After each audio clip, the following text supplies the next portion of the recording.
Hey everybody, Lou Santiago. We're going to move quick tonight because we had some changes. We're not just getting Tom Cemento. We've got Bo Duke, John Schneider. Just bring it, let's go. Chop, chop. Hold on, Buzz, and this is what we're doing. Buzz Elliott said, what are we doing tonight, guys? Here we are, John Schneider on 3 Lefts Don't Make It Right. So let's go. Go, Ken. I figured, I know you said we got to move quick, so that's what I did. I moved quick. We do. We got John for 30 minutes. He's got a buzz, and yeah, we got to get crack-a-lacking. But yeah, okay. I mean, this is last minute. I reached out to his PR guy, Barry. He put it together. We were actually on the phone late last night, probably 11:30 or 12 o'clock my time. Right. So it all worked out. He's here. Saw him backstage. He looks great as usual. He's got more hair than you. I'll tell you what. I met him at Barrett Jackson in 2008.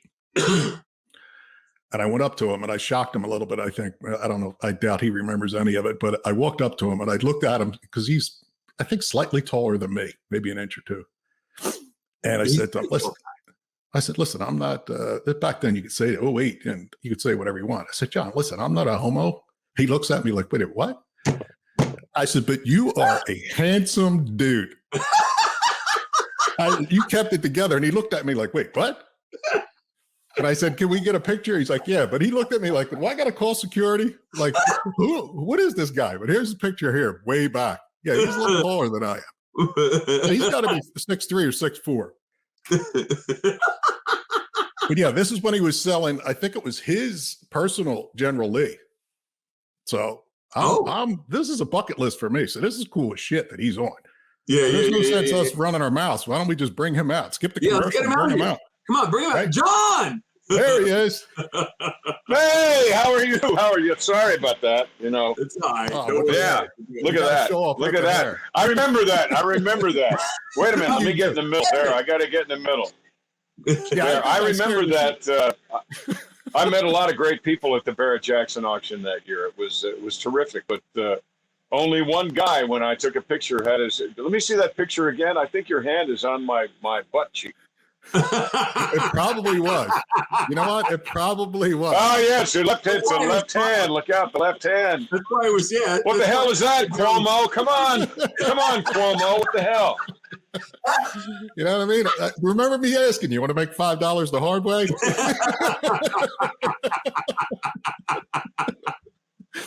No, but you had. Well, homo used to be a bad word, but now Cuomo, we've replaced it with Cuomo. Right. Exactly. Hey guys, I'm glad to be here. Yeah, thanks. Barry told me a lot about your show. I love Tom Sarmento. Tom is a great guy, and I'm delighted to be here. So, what do you want to talk about? You want to talk about cars, or we can talk about politics, or cars and politics? We can talk whatever you want. Whatever you want to talk about, we don't care. That's why it's 3 Lefts Don't Make It Right.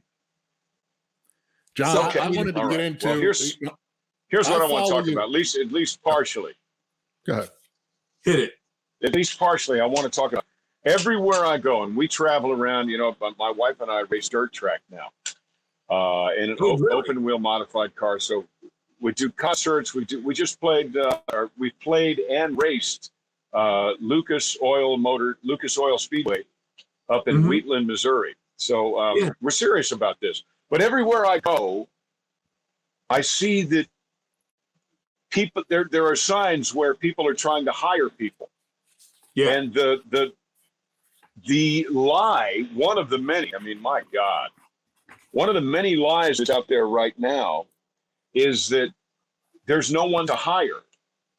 So what's happening is people are being paid more by the left not to work, which would drive me crazy. I can't sit still for 10 minutes. I would rather work my ass off for $5 than have you give me $6 to do nothing.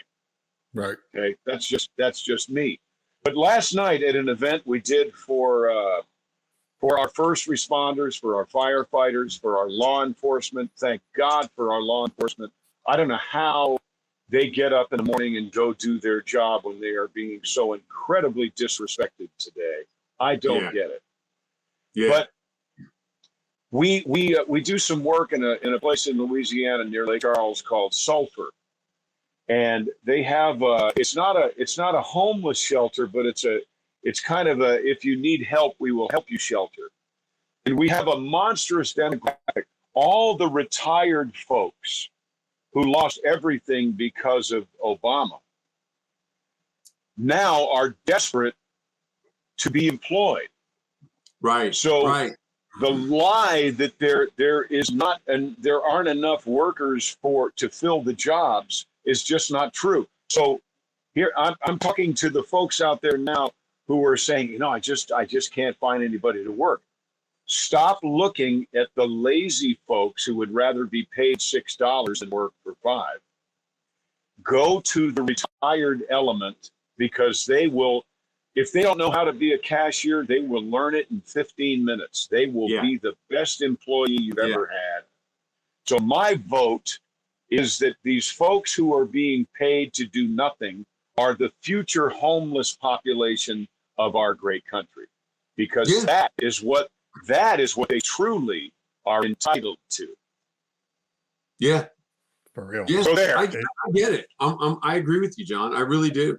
I mean, it's one of those things that I saw this thing the other day. It was about a week and a half ago, I guess. They said there's 9 million jobs out there, and they're not getting filled.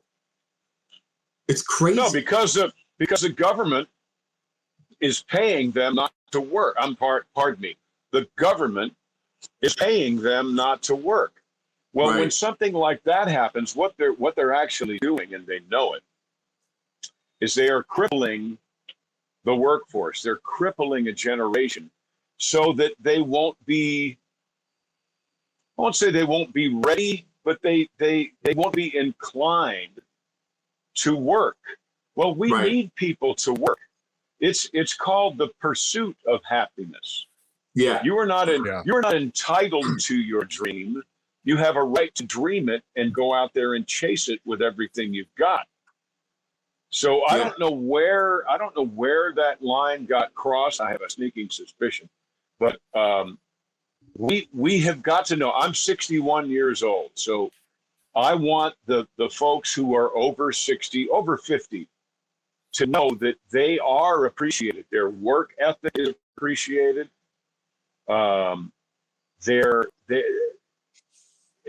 Especially, I mean, in the world of the thing that drives me craziest right now is our law enforcement. So anyway, I'm off on a tangent. I've been editing all day. I've been sitting in this little room, and I need to vent. I need to vent. John, what do you think about the border crisis? And what state is? Oh my God! Yeah, I'm in Louisiana. I'm in Louisiana. I was down in New Orleans last weekend. Pardon me? I heard New Orleans. I was down in New Orleans last weekend. Oh, were you? Yes. Well, our governor has done the mask mandate again for indoor gatherings. As of today, that nonsense just started again today. Funny thing about breathing, you breathe in and you breathe out, and I think both of those things are important. Yeah. Call me crazy. Call me crazy. But where were we? I'm sorry. The border. What do you think of the border crisis about the kids? Oh, the border. My God. Right. Well, no, that's terrible, and the fact that thousands of people are being ushered into our country free of. Now, I'm not a big. I do realize that COVID exists. I also realize that pneumonia exists. I realize that cancer exists. Cancer is very close to my family, but so I don't want to negate that the people that have loved ones who have died from it or what has been called it. But it seems to me to work in opposition when our government is welcoming in thousands of illegal people a week and not testing them for the very thing that they say is the worst thing that has ever happened to this country health-wise. Right. Seems to me to be rather telling that there's an awful lot of bullshit going on right now. Yeah. Right. Yeah. So we need to protect our borders. We were protecting our borders very, very well in the administration before this non-administration. Yeah. It seems to me that the Biden non-administration is doing everything they can to diminish the stature of our country, not only among our youth, which is tragic, but globally. So this nonsense at the border, it's in total opposition to what their policy supposedly is. Right. Yeah. So it's a mystery to me how they can continue to get away with it. I don't think that they will. I think the midterm elections 2022 is going to have a massive change of color. And by color, I don't mean black and white. I mean red and blue. I think gone will be the purple states. If you're still on the fence right now about whether or not the Biden administration is for you, then you must be deaf, dumb, and blind. Yeah, you're right. You're 100%. I agree with you 100%, John. I really do, because I look at stuff, and like I have a nephew in the Marine Corps, and he wants to be a Marine.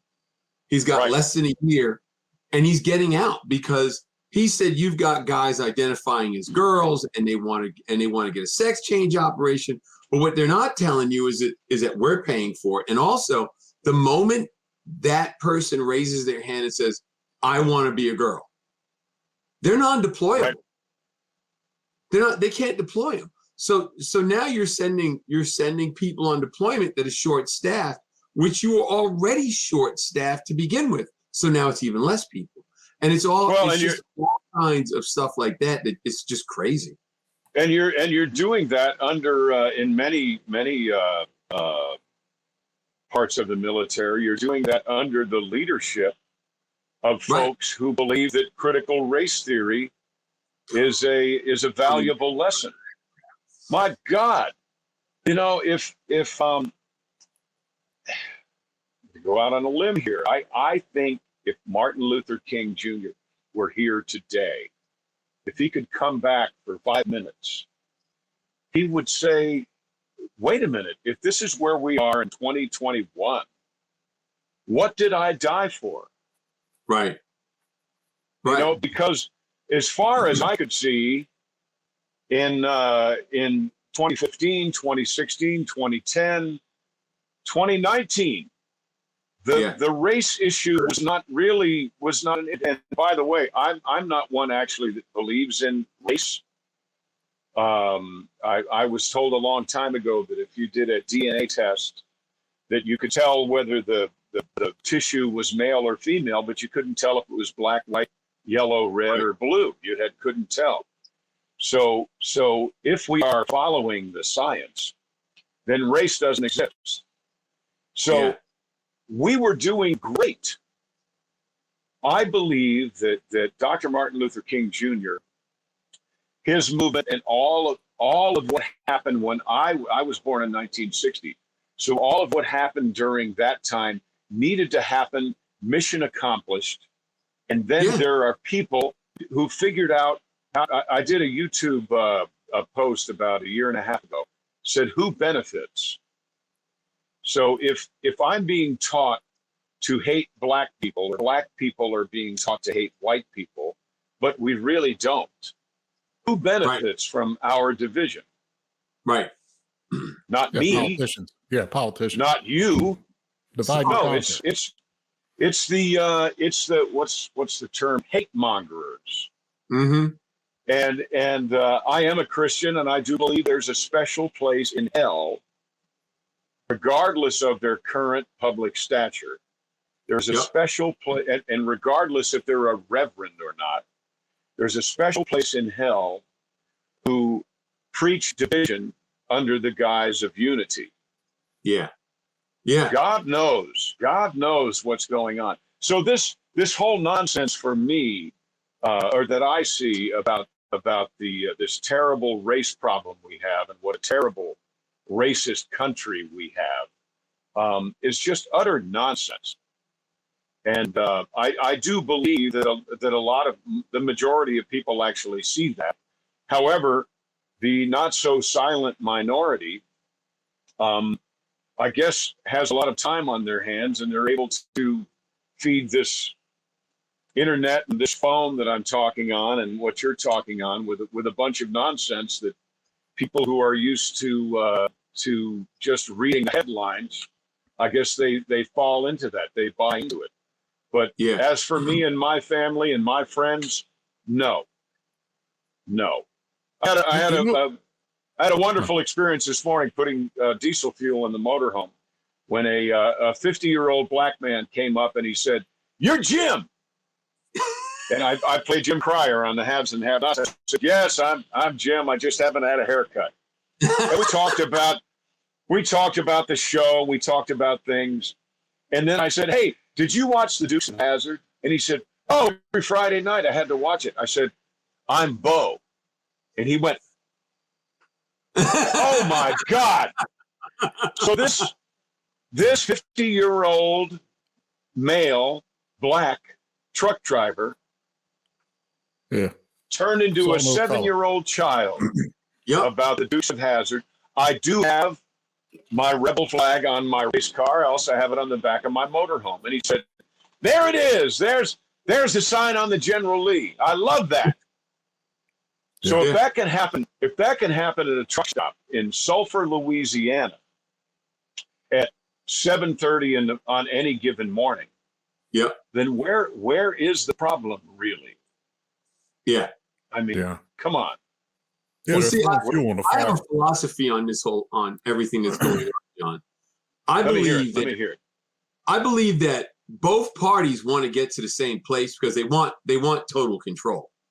It's just you have one group that's willing to drive the car at 150 miles an hour. The other group is willing to drive it at 55 miles an hour. Because at the end of the day, it's all about power and control. It's not about money because both sides have tons of money. It's about how much are they going to control you. That's how I look at it. I don't know. I think it's odd that I say I'm a conservative because in so many areas of my life I have not been. Right. But I do believe in my circle of acquaintances that conservatives seem to be more about opportunity, creating opportunity. Now they get off on creating opportunity. That's true. You know, there's a little bit of this. Look what I did. But I do believe that conservatives, i.e. Republicans, seem to want to create an atmosphere where people can work their ass off and try to achieve something. Right. So I do believe that conservatives are far more likely to share the wealth. Conservatives, I think, know there's enough to go around. Right. Liberals, however, seem to want to cripple you by helping you. There's a biblical adage: give a man a fish he eats for a day, teach a man a fish he eats for a lifetime. Liberals seem to want to cripple you by helping you so that they can talk with all of their wealthy friends and, I think, look down on the proletariat. That's my experience. And it infuriates me because I don't believe. Now, I do believe that some people are better off than others, hopefully because they worked for it. But I don't believe anyone is better than anyone else. Right. I don't believe that. I've never believed that.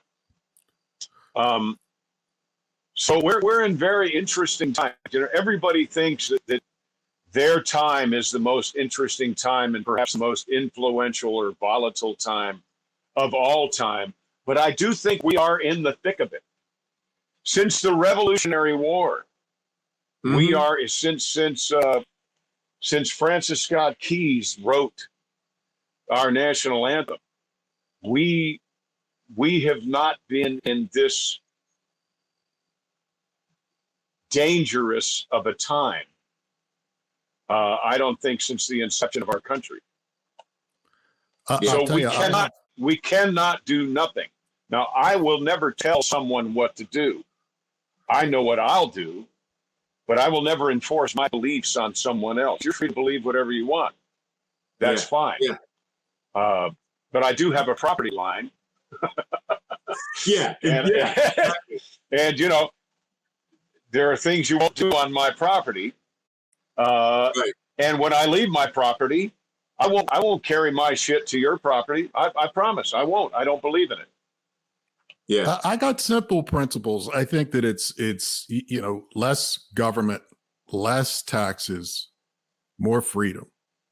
And one side stands for that, which I think the country was founded on, of all those principles. The other one is, you know, stronger, more government, more regulation, tax and spend, which I'm not for.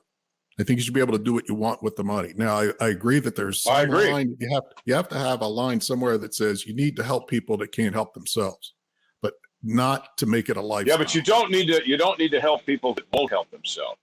All you need to do with them is help them out. Mm-hmm. The problem is the party that wants more power, more regulation to become stronger and bigger. They're doing it. Which is the problem. It's becoming socialism, where they're trying to do exactly what you're saying, which is depend on the government, live off the government, we'll take care of you. Well, that does not work. It's shown not to work. So no, it will not work. And one of the part of the nature, I think, of conservatives, and I think you gentlemen both sound like you're this kind of a person. You will take a lot until you won't. You know, you're patient only to a point. And it doesn't mean at that point you're mean. It just means you tell somebody in a godly, manly fashion, dude, you can only push me so far, and you've got one more push before I get there.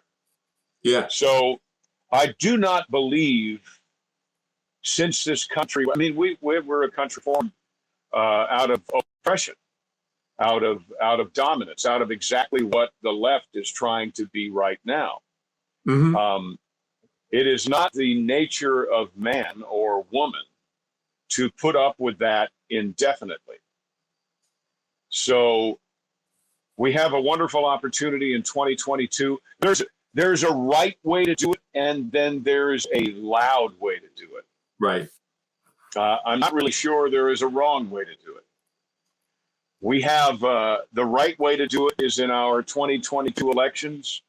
Make a firm, clear statement by voting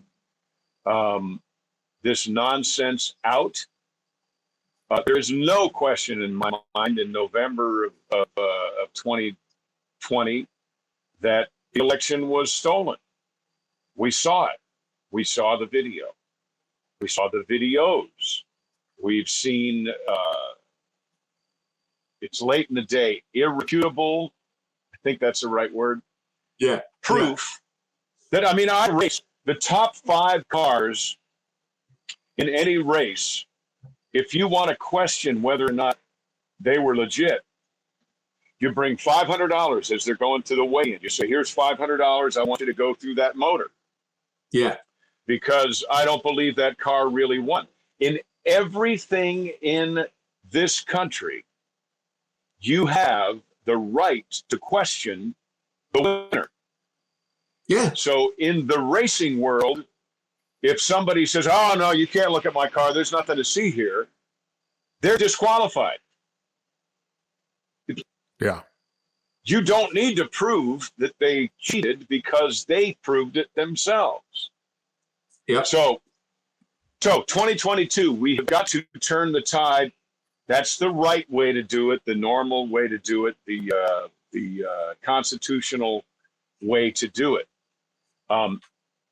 If there are shenanigans again, then I fear that there's going to be, I mean, there's already blood in the streets. It's insane. Yeah, That's crazy. We have people who supposedly stormed the Capitol who are incarcerated without due process. They're incarcerated. No one has told them what they haven't even been charged or anything. Those people are being held hostage by our current administration. Yeah. All the while, people in Detroit, people in Portland, there are things happening. Police cars are being, windows are being broken. They're being set on fire. People are riding bicycles through Target and taking whatever they want. And nobody's doing diddly squat about that. We are in very trying times. And and like Jack Nicholson said in A Few Good Men, that when there's no war, you don't like people like me. But when the shit hits the fan, you're going to turn, you're going to look for somebody like me because I'm your guy to be there. Well, the left is pushing a whole lot of that guy toward that. There's still a couple more pokes before it happens. Yeah. The elections in 2022, I am hoping, will turn the tide. What do you think? Do you think there'll be ballot box stuff again? And do you think there'll be mail-in voting fraud? I mean, what do you think about what I just said? Do you think the elections in November were legit? Do you think the November election was legit? I think that the November election was corrupt, to say the least. But I also think that they're going to try again in 22. I think they are because if you look at it, our country has a history of messing with other people's elections. There was people saying that when Obama was in office that we messed with Israel's election with Netanyahu. There's people who've said that in the past. Now those to the best of my knowledge have never been a yes or a no, a definitive they did it or didn't. But the way I see it, if they're true, that was their test bed on trying to make it all what they want. And then they didn't want Trump back in office because he doesn't play well with them. So they wanted him out. So they did what they had to do to get him out. You know what I mean? And when you stop and think about it, this episode will probably get pulled down because of what we're talking about. So when you stop and think about it, whether you like Trump or not is irrelevant at this point for what I'm going to say. How can you say that you're going to ban this man from the platform of all internet platforms and you have nothing to base it on? Because all the accusations they make are that they're accusations. Oh, he slept with Stormy Daniels. He's a racist. He's a homophobe. He is not a racist. My God, right? I'm saying those are the excuses. Those are the excuses that they're using. But the moment you say, okay, what makes him that? Where's your proof? They can't answer you. You know what I mean? Like, I've got a nephew. I have a nephew, love him to death, but he drank the Kool-Aid. He drank the Kool-Aid. And he told me that a couple of weeks ago, Trump's a racist. I'm like, how? Where's your proof? The NAACP gave him an award for hiring more blacks and more minorities in the country, any other company. So how does that make him a racist? And that's the stuff that gets me because I part-time teach and I run into a lot of students who really think that, they need to pay, somebody needs to pay for my school. And I tell them, I couldn't pay for my own kid's school. What makes you think I'm going to pay for yours? I had to retire from the military so I could go back to school. If you want to get a degree and you want me to pay for your education, go in the military. Go in the military. You get the post 9/11 GI Bill, and guess what? You get to go to school. Right. I mean, how hard is it? Sorry, go right ahead. I got a call the other day about the Vax ID stuff. A buddy of mine called and said, what do you think? I said, let them do it. Let them go and push and keep people home with this Vax ID stuff. And he said to me, why? And I said, because if they implement it enough throughout, they won't have the excuse down the road that you can't have voter ID. if you can show a piece of paper and that's not racist as far as the vaccine, then you can't do it with the voter ID. If they're going to give you that card for free on the corner, they set it up to where every post office, you can walk in, get your picture taken, get your ID to vote. You got to show them social security number, whatever you got, free, just like they do the vaccine itself. You have no excuse. Right. It's free. It's on every street corner. So do the same thing with the ID. So let them go with the Vax card and tell us and promote it and push it, because I think people are smart enough to go, well, if it works there, then why don't we go and straighten this out? Because it is a problem with who mailed what, who received what. As you know, they have ballots that were received back in that were never even mailed out, according to some people. Right. I'm still waiting for the results of Arizona. Once I see Arizona. We all are. The vaccine thing. I mean, they are so desperate to get people to buy into this vaccine. It's new. It's experimental. Exactly. But forget that. I did a movie called Roe v. Wade, and I don't understand how. And I'm not even going to talk about my position on abortion for or against. But how can you tell people? How can you fight a 3-4 decade long battle, saying that a woman has a right to do what she wants with her own body, and at the same time say we don't have the right to not take the vaccine? Right. Yeah. My body, my choice. How can you believe if it's choice, it's choice? I raised an autistic son, and he was my stepson, and I remember that there was a measurable number of people who feel that that autism and Asperger's and many of the isms that are on the autism spectrum came from a vaccine that was from the 80s. I don't even know what So I was with that crowd, and these are not awful terror. I don't want to say anything bad. These are not stupid people. These are working people who have an opinion that the vaccine may have contributed to autism. So I learned that. I was around that for 20 years. Yeah. So then when somebody comes out and says, we have a vaccine that you must take. Now, I'm 61 years old. What the hell is it going to do to me? But I'm not going to take it. I wouldn't recommend that my worst enemy take that vaccine for another 15 or 20 years. The same reason why I wear glasses. I won't do LASIK until I see a 100-year-old who had it 40 years ago who can still read the newspaper. That's just me. Yeah. That's me. And that is my right.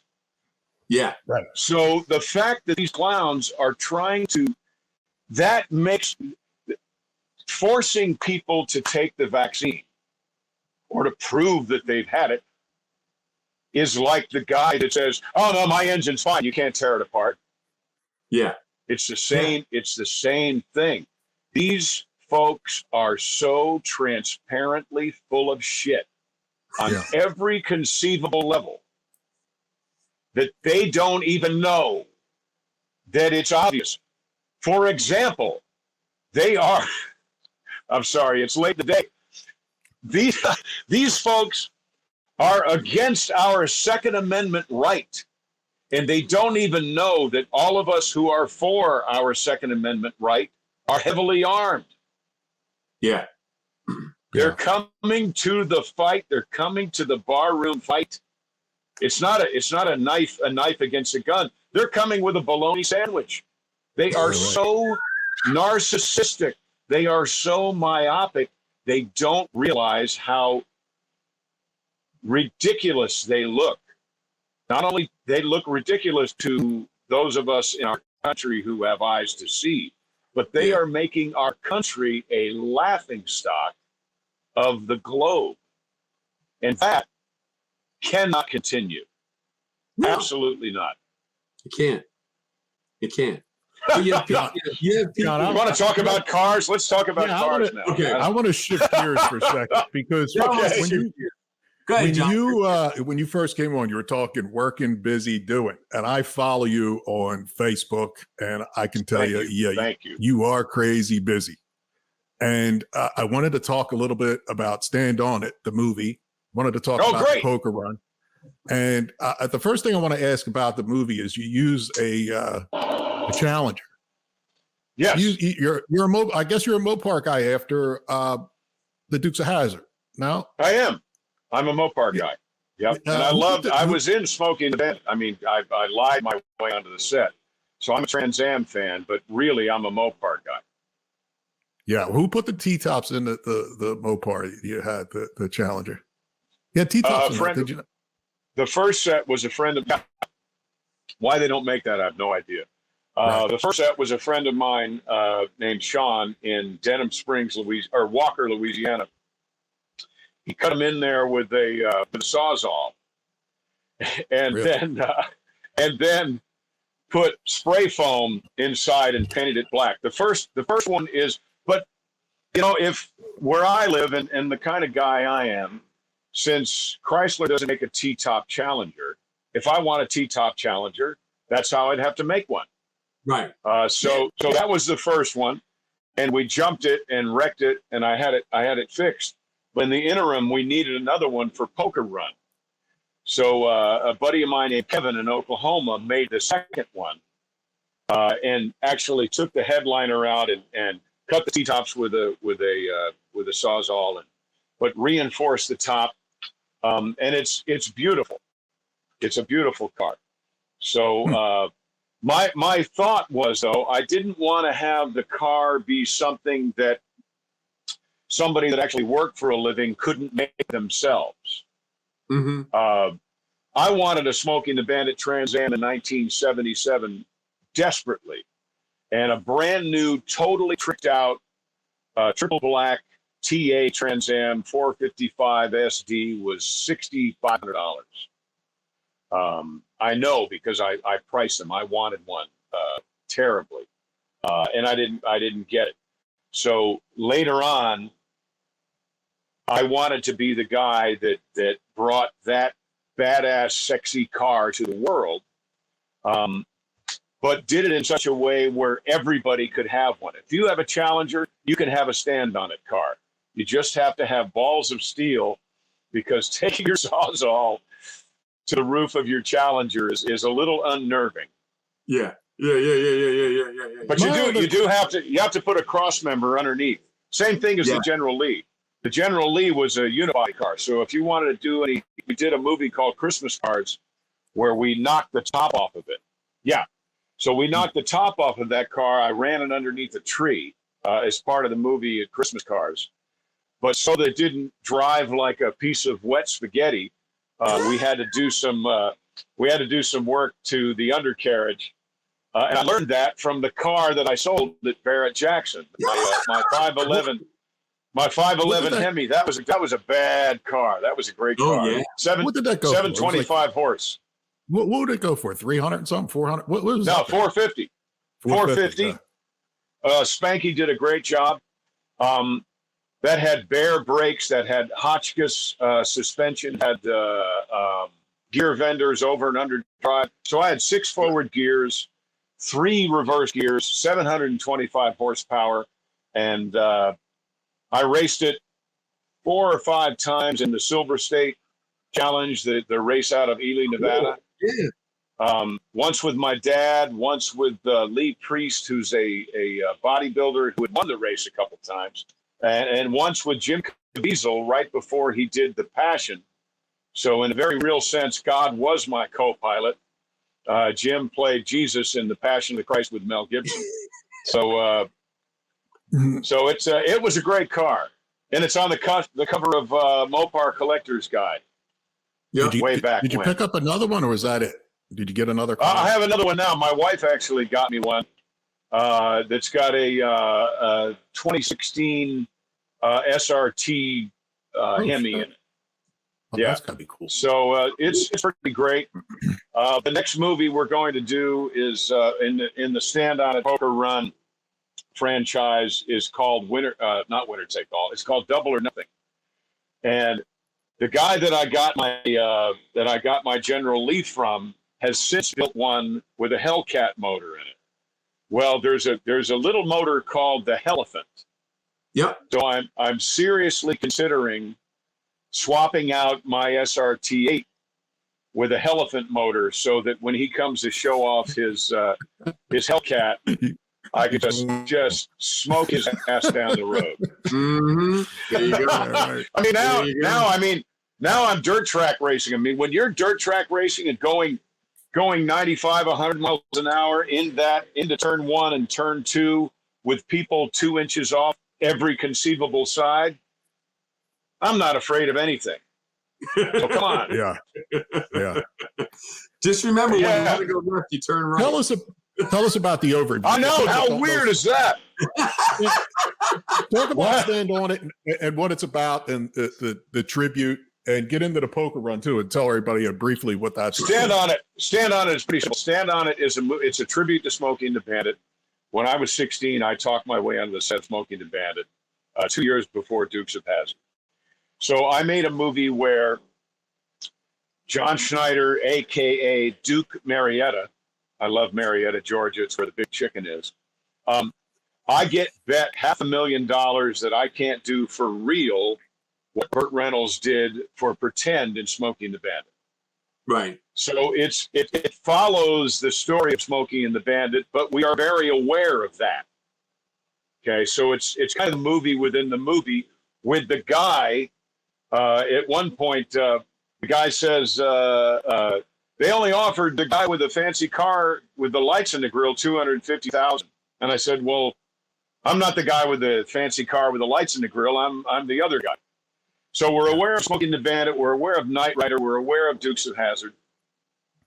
So I win the money in that. I get the beer from Texas. In this case, it's Austin. I bring it back. And in Poker Run, the guy calls me back and basically says, hey, would you be interested in playing one hand of poker for $2.5 million? And it becomes kind of a combination of Rat Race, Cannonball Run, Gumball Rally, and it's great. That's what's on the screen behind me. I'm just finishing up with some green screen stuff and coloring and doing all that sort of stuff, which then will lead us. You go to John Schneider. Well, get my app. My app is free. It's called John Schneider. It'll fit on your phone, on your Android or your iPhone. But if you don't want to do that, go to johnschneiderstudios.com. You can get a DVD. We also have our streaming service, which is called CineflixDOD.com. CineflixDOD.com. You can watch Stand On It tonight. Poker Run doesn't come out until Orange Friday, which, as all Dukes of Hazzard fans know, is the proper name of the Friday after Thanksgiving. It's Orange Friday in my world. Because I haven't pissed off my 2 remaining liberal friends enough yet. Oh, wait, I'm sorry. Nope, one remains. John, I want to know, you were 18 when you got on the set and you're Bo Duke. Yes. What was that like, and how the hell did that happen at 18, and how did your life change when that thing aired? Well, my life changed a lot, but I had been doing theater. Yeah, I was 18 right there. We took that picture. Yeah. I had been doing theater for 10 years at that point. Really? And magic and playing the guitar. And, I used to go to the movies every Saturday. I'd see a double feature. And I knew that that's where I needed to be. It was an odd thing. But I do believe that when you're 7 or 8 years old, you really are in touch with what it is you are supposed to be. I do believe that. And then life and loved ones talk you out of it because they don't want you to be disappointed. Well, don't stray from your path. So I had done every conceivable community theater, everything in middle school, everything in high school that I could do. I had talked my way onto the set of Smokey and the Bandit. I spent the day with Jackie Gleason. I had done a couple of movies in and around Atlanta at that point, a few commercials and some things. But all that to say that when Dukes happened, I didn't go, oh my God, here's this opportunity. I didn't have the weight on the heels of my feet. I had the weight on the balls of my feet. And I said, there it is. That's what I have been working for 10 years, even though I was only 18. That's what I had been working for. And folks, here's a very important word. Here is an opportunity I have been expecting for years. Take advantage of it. That's why I had the balls to show up at that audition with a 6-pack of beer and actually I offered the producers of PBR. I said, hey, y'all thirsty? Y'all something to drink? I got it. Shit, I got enough for everybody. I mean, that's what I did at 18 years old. Yeah, I went to, there we are.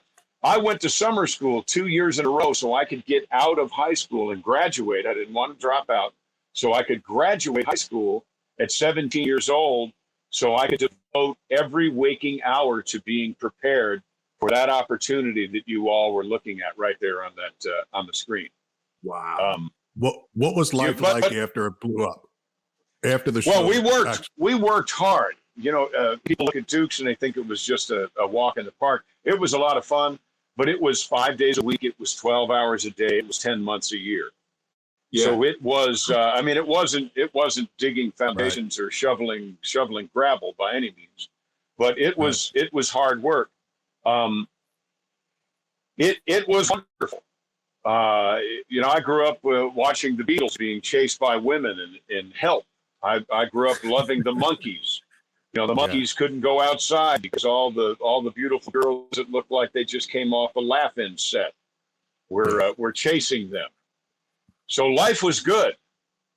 Life was good when you're on the number one show and there were only 3 networks, and there are people who can't even conceive of that. There were 3 networks. That was it. 3 channels to watch.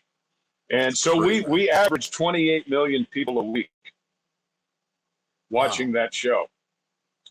So it was great. Kid in a candy store, but I worked every weekend.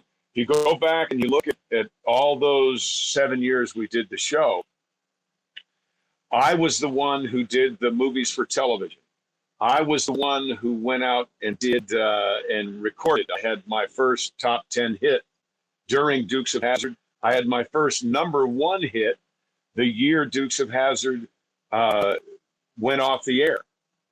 That was not by chance. Wow. That was because I worked and worked and worked and I still do. As you said, you see my Facebook page.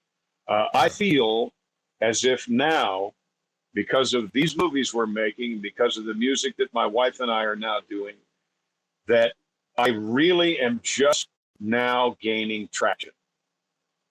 I'm now finally doing what I thought I'm doing at 61, what I thought I was going to be doing at 25.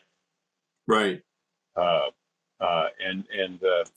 That may sound weird, but it's true. I love everything I do. I love being equally yoked. My wife and I make music, we make movies, and we race against each other. Talk about the trifecta. Cool. Talk about the trifecta. I tell you, when I was talking to Barry said you got 2 songs, Truck On and Born at a Truck Stop. But I got to say, since you're on, my favorite is Roy. That thing is kick-ass. Let me tell you a story of gears and nerves about an old school trucker and a big Kenworth. 2 dinosaurs from way back when fiberglass was out, steel was in.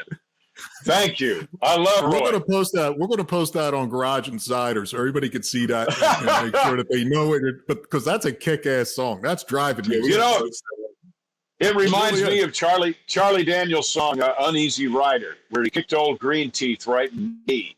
Yeah, that's what that reminds me of. And I love Roy. It's so unassuming. it's a 3-letter title, but my Yeah. God, there are more words in Roy than on the whole rest of the album. The rest of the album is great. It's called Truck On.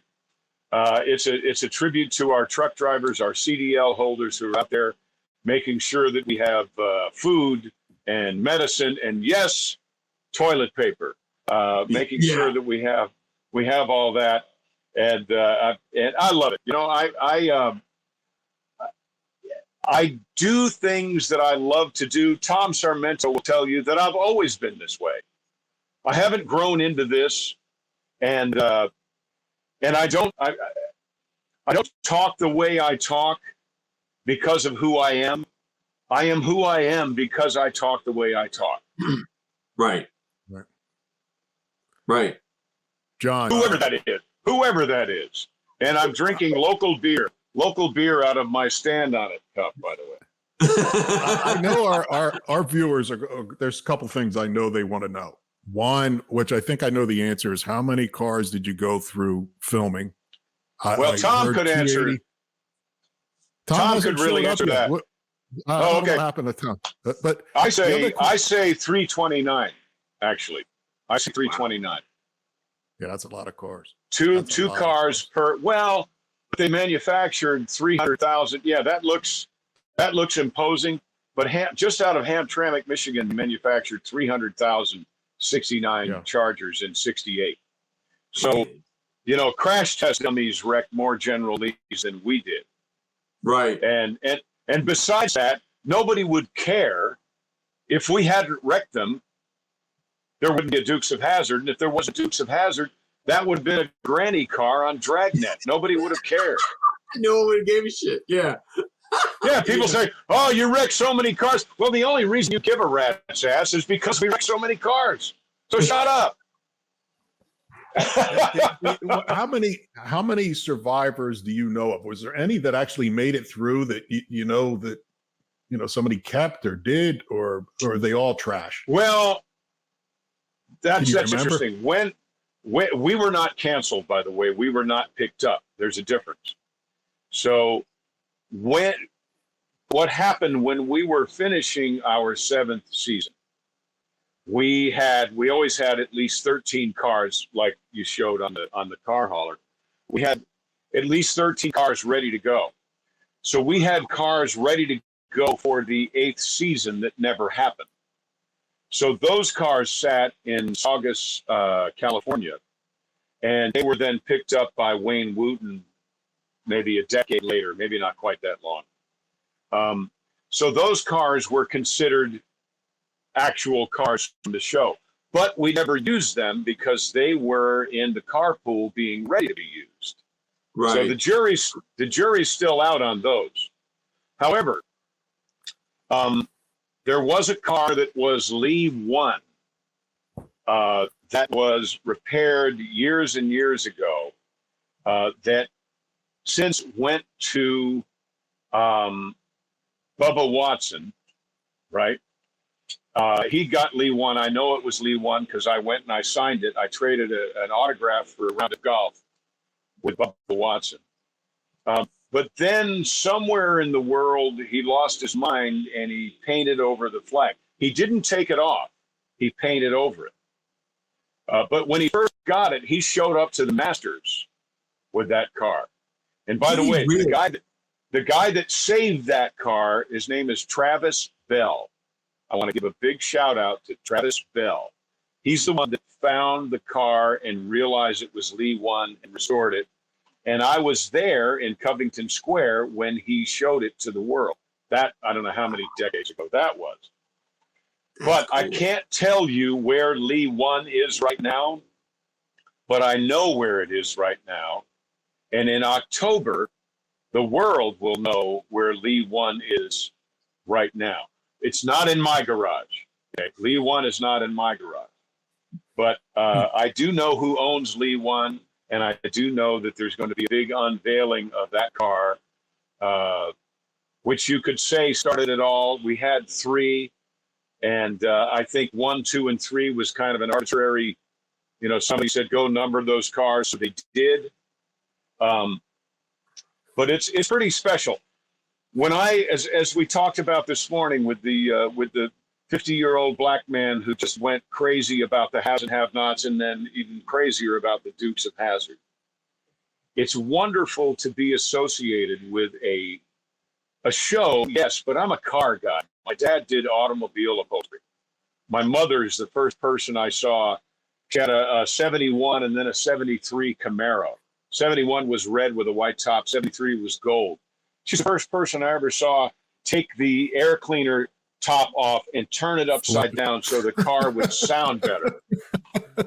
That's old so school. I come by this very naturally. Yeah. So I love being part of this automotive history, which is why I love, well, I don't have the stand on the car there, but I love introducing a new badass, everybody can have muscle car to the world. My car and stand on it's a 2016. And I bought both of the ones that we have in the movies.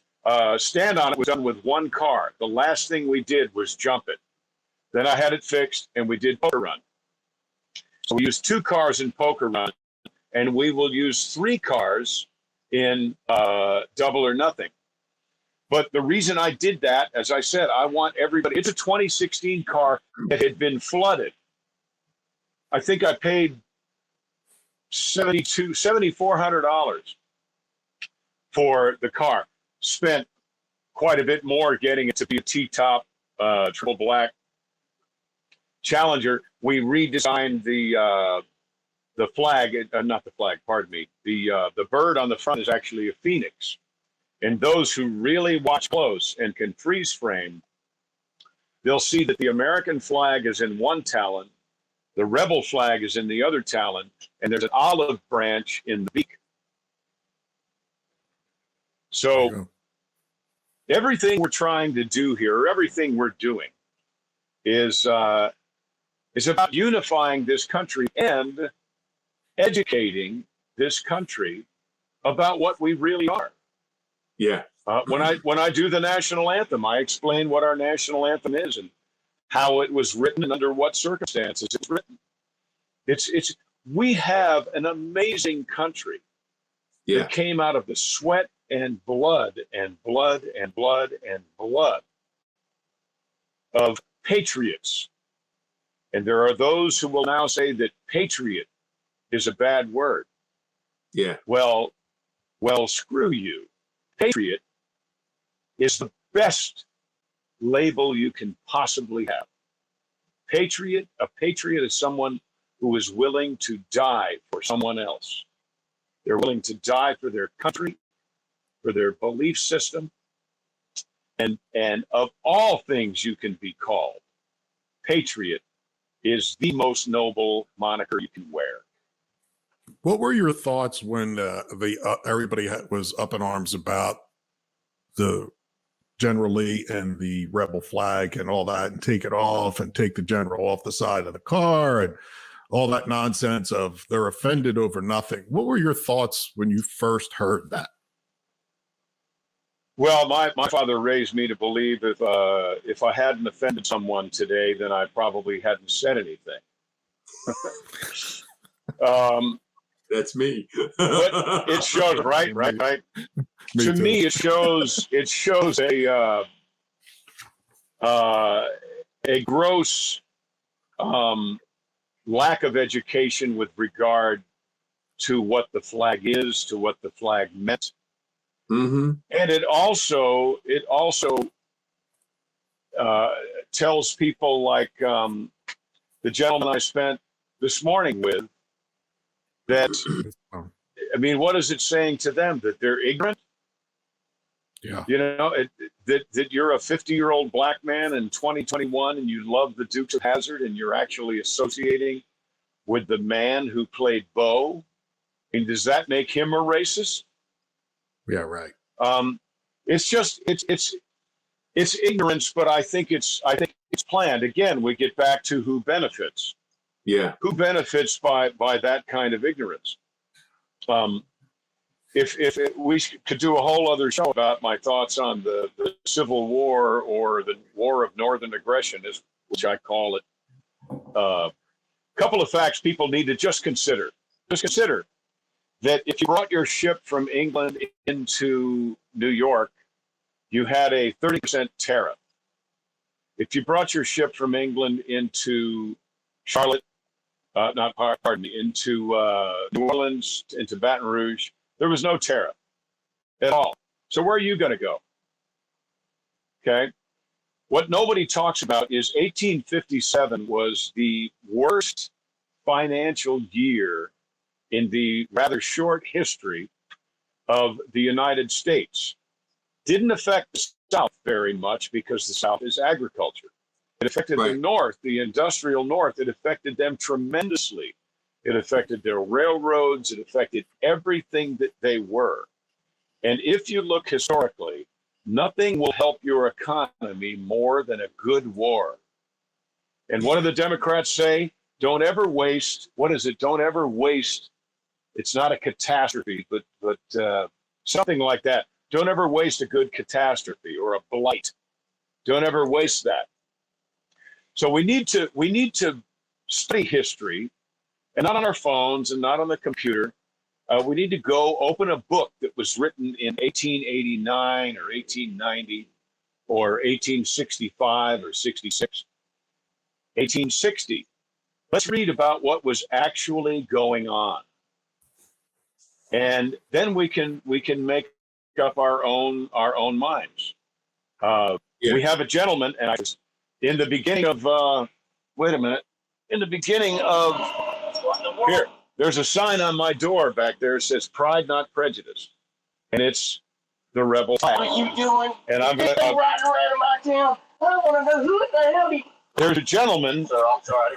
who. All right. Wait a minute, I got to show you. Yeah. Right there. Right there. This gentleman's name is H.K. Edgerton. He is a black Civil War enthusiast who is proud of the Confederacy. And he goes and he's the one who stands on the slab where the monument used to be. He utters a line in this movie. He utters a line. He says, let's give a little real education, actual factual education to those youngins. Yeah. Well, that's on purpose. I believe we have been intentionally misled about that period in our history. Now, imagine if we can be misled about something that happened over 100 years ago. Now we're being misled about something that happened last year or last week or yesterday or this morning. And people believe it. They believe it. That's the problem. They believe it because faster than shit, too. And back to we're rambling. I'm sorry, but you were mentioning the military. Thank you for your service. I appreciate. We all appreciate it. You know, freedom does not come free. It comes on the shoulders, and many times with the lives of people that we'll never meet. Yeah. So today, when commanding officers are in favor of taking a poo on the flag, how can your order to people to go and just say take that hill? How can people take that hill under the orders of someone who does not believe that our flag is the most prized symbol ever created? Well, stop and think about this for a second. Remember when all this stuff was going on in Hong Kong, what, a year and a half ago?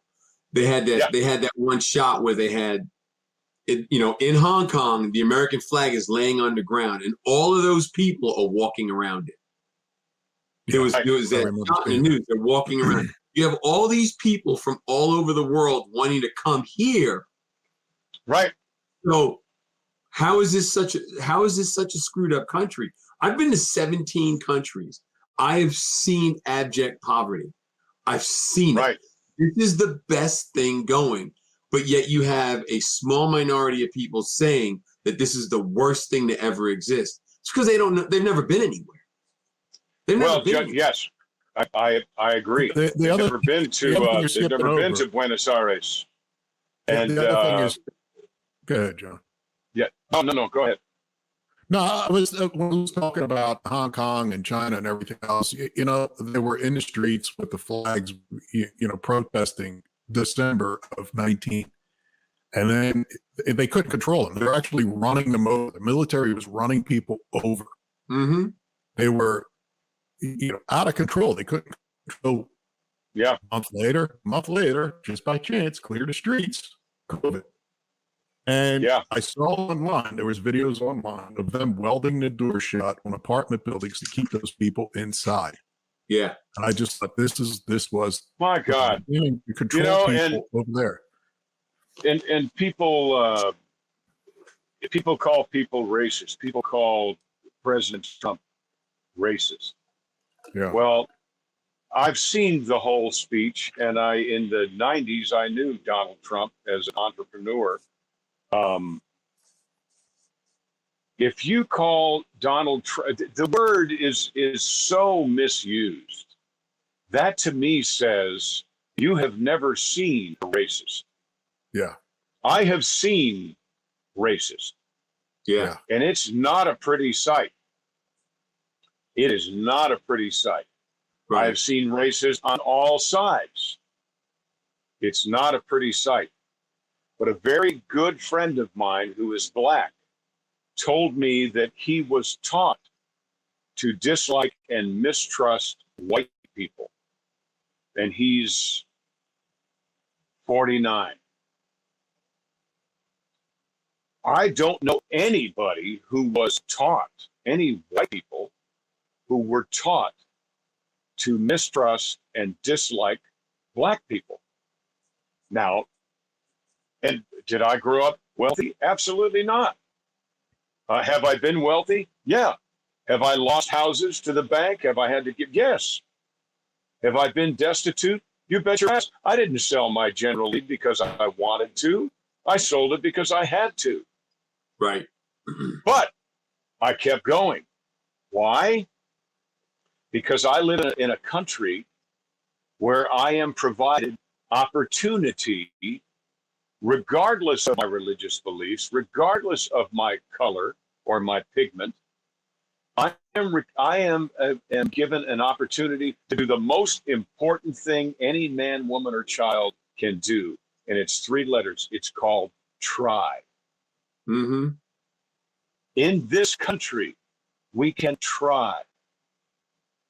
We may achieve. Many do.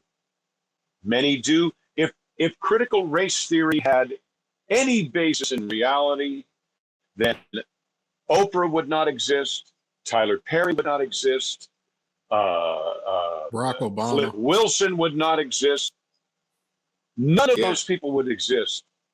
Yeah. You're right. Because what we recognize in this country is excellence. It doesn't matter what color you are. And anyone, I talked to a police officer a couple of weeks ago. It was wonderful. He was a retired motor cop. And I said, what do you think about this whole thing about targeting folks? He said, John, you know, it just doesn't make sense to me because I don't know whether it's a man, woman, or a child, black, white, yellow, or green until I get up to the window. Yeah. And I thought, you know, of course you don't. You're going, all I know is that the car did something wrong. Mm-hmm. Or all I know is that the motorist needs help. Which, by the way, you folks, and you're probably not watching this, but folks who are in favor of defunding the police, let's see how that's working in Portland. Yeah. They are the ones who show up. They aren't waiting there to give you a ticket. They'll give you a ticket if you're blowing by at 150. I know because I've done it. But they're there for when that car turns over. They're there before the first responders. Think about that next time you want to diss a police officer. Yeah. Anyhow, I got you. back to cars. I want the elephant. in my. What's your daily driver? What do you drive every day? What do you jump in? What do I drive every day? Yeah. My wife has a bigger car habit than I do. I drive the motorhome more than I drive anything. But it's true. It's true. What I want, I'm the guy that goes to the hardware store and all that, so I drive an Expedition. Okay. In the world of fast cars, I do have my stand-on-it car. One of the last things I did with it in Poker Run was back into a brick wall, so I'm going to get it back tomorrow. That's a 2016 Challenger with the beautiful T-tops. So that's what I drive. That's what I drive. I love it. Is there any car? You talk Trans Am, 77 Trans Am. Did you ever end up? Did you get one? Never got a Bandit. Never got a Bandit. John's got one. He was gonna brag on it right now. I know he was. John's got one. John, I got one. and it's fucking badass. I had it out. Wow. There. I was beating the shit out of it. Had the top. Is it the 455 SD? No, it's not the SD. It's actually has the Oldsmobile motor in it. It's a 403. Oh, it's still up. Oh, great. It feels really light. I had there's no weight in the ass end. It's all motor. General Lee is all motor too, and it's short. That's why I use a Challenger. Challenger is very much like that Trans Am. That it's about the same length. I think the wheelbase on the Challengers, the new Challenger, is about the same as the Trans Am, the 70s Trans Am. I had a friend who worked in the key shop at Warner Brothers when we did Dukes, and he had a 76 with the round lights. Yeah. Yep. And he had a 44 Magnum autographed by Clint Eastwood in it. And it was stolen one night. So I have bought a Trans Am. I bought a 76 Trans Am 455 SD for my buddy Brad. And I bought a 44 Magnum. And because we're all working at Warner Brothers, I had the great opportunity. This is crazy. I walked into Clint Eastwood's office with a 44 Magnum. Walked right by his. He had a 512 BB, a Berlin boxer. He had a 512, maybe 1980. There it is. There's a flag. By God, that was on every police car in Georgia. That's where I went to high school. But I walked in there and I asked his secretary to let me in, and with my gun, right. And Clint signed that gun for Brad. I explained to him, I said, my buddy, I bought him a car and I got this gun and I'd love for you to sign it for him. And he did. What a wonderful gentleman Clint Eastwood was and still is. Yeah. But so I did buy a Trans Am, but it wasn't for me. I bought it for somebody else.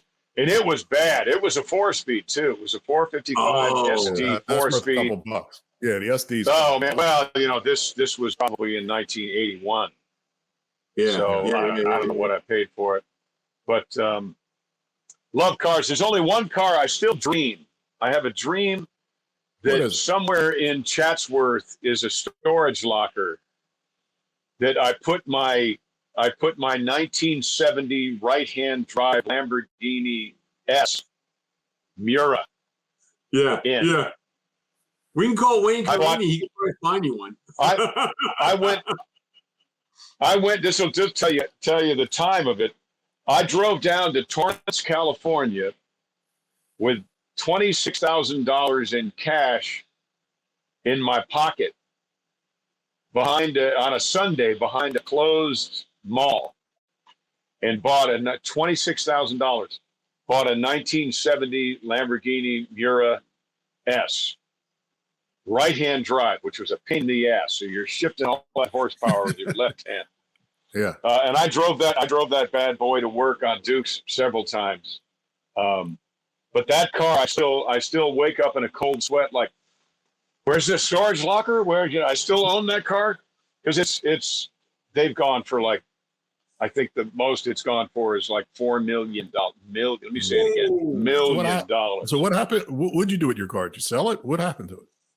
I got into tax trouble after Dukes. You know, when Tom and I, they say we walked off. We didn't walk off Dukes. We had we didn't come back for the next season because we had a question about accounting. In 1982, Warner Brothers advertised that they had grossed $300 million in Dukes of Hazzard merchandising. And Tom and I had a 6% net deal, and we had each been given about $60,000, which was our 6% net deal on $300 million. Yeah. So we said, until you straighten this out, we won't be coming back. Right. So that's why some people say, I watched some bullshit on YouTube the other day where the guy said, they held out for more money. No, we didn't hold out for more money. If you just found out that you just sold a house, or your house was worth $20 million, and you got $75, you'd want an answer. You'd want some accounting. No kidding. Right? Yeah. So because of that, I was 24, 23, and didn't make 18 episodes. There it is. Oh God. Wow. Mine had that's a Mira. That's not an S because it doesn't have the eyebrows, or it's a little older. So I didn't make the money, and yet I had to pay the taxes on the year before. So long story, a little bit longer, is that I had the Mira, I had a Compton, I had a Dino, Targa Dino, 1974 Dino Ferrari. I had two of everything. I had a shop called John Schneider Celebrity Machine in Burbank, California. So one day I went down to the toy store. The toy store is no longer there on Wilshire. I'll be right back. I gotta get and I sold my Dino, my Aston Martin Volante, and my Countach. I had an 82 Countach, which if you watch Cannonball Run 2, the white car that they're running, we have a second, and then we got to go. Certainly we have to go. In Cannonball Run 2, Catherine Bach and Susan Anton are racing around in this white Countach. Yeah. And then they pull behind someplace, and it gets washed off, and it's red. Well, that was my car. Hal Needham was a buddy at that point, and he had rented my Countach from me, and never told me that they painted it white. But mind you, Hal Needham was the director of Smokey and the Bandit, where I had snuck onto the set and actually got into the movie when I was 16 years old. So I looked under this car. We were changing tires one day, and I thought, it looks like somebody's been doing drywall in this car. And then I saw Cannonball Run 2, and I realized it was because they had painted it with latex house paint. They had painted it white. Oh my God! There you go. That's what it looked like. That's what it looked like. That was my car. Ken, the guy that's putting up the pictures, the director, him and I had the opportunity. Great job, Ken. Great job. We had lunch with him. But I hope you can tell I'm a car guy. I believe that car people are the best people. I really do. And I look forward to whatever you guys are doing in the future. Please get a hold of, if you're watching this, go to johnschneiderstudios.com. Stand on it. I promise you won't be disappointed, unless you're one of those green screen geeks and you want to give me shit about my green screen. Well, just stop. Watch the story. Pay attention to the story. On Dukes of Hazzard, we had a screen moving behind our heads, and 28 million people watched it a week. So just shut up and enjoy yourself. John, we appreciate you coming on. We do. We're going to post. This has been fun. I hope Tom is okay. I hope Tom Sarmento is okay. I don't know what happened to Tom. We don't know what happened to him. He never showed up, so I don't know. Well, he's the one that kept the cars running. Andre and Renault Values are the guys that built the cars. Tom kept them running, And I love Tom dearly. And hopefully he's doing fine. Gentlemen, you be good. Yeah. If you want to watch Stand on It, there's Tom Sarmento. Yeah. Go to cineflixdod.com. And there's also a bunch of other movies there. My wife and I have made 12 movies in the last 7 years. Most of them skew a lot darker than my car movies. But I think you'll like them. If you like cinema, if you like independent thought, if you like independent art, I think you'll enjoy what we do at John Schneider Studios. Check it out. Very cool. Thank you, I'm John. reading all these things. These are great. Gentlemen, you take care. I've enjoyed all 1 hour and 26 minutes of Yeah, it. thank you. Thanks, John. Appreciate it. Thanks. So there you have it. That was hey, you know what? I am perfectly content talking about whatever the guest wants to talk about. I do not have a problem with it. I'm sure there are people who are going to complain about it, but you know what? That's the beauty of this country, man. You're allowed to have your opinion. That's all there is to it. I'm willing to talk about it with them. I'll talk about whatever they want to talk about. I don't care. You So know, you can tell John's a good dude. He's a patriot. Yeah. I mean, he brought that up, and I hate to use the same word, but you can tell he's all American. Yeah. You know, and it's a shame that Tom Sormento didn't come on or couldn't find his way. I don't know what happened. You got to check on him, Lou. But, you know, at the beginning, when I was talking to Ken, we're going through the pictures, I'm thinking this is a guy's show.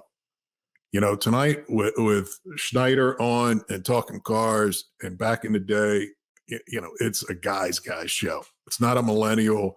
It's not somebody that, you know, stands there and wonders what bathroom to use type of show. It's a guy's show.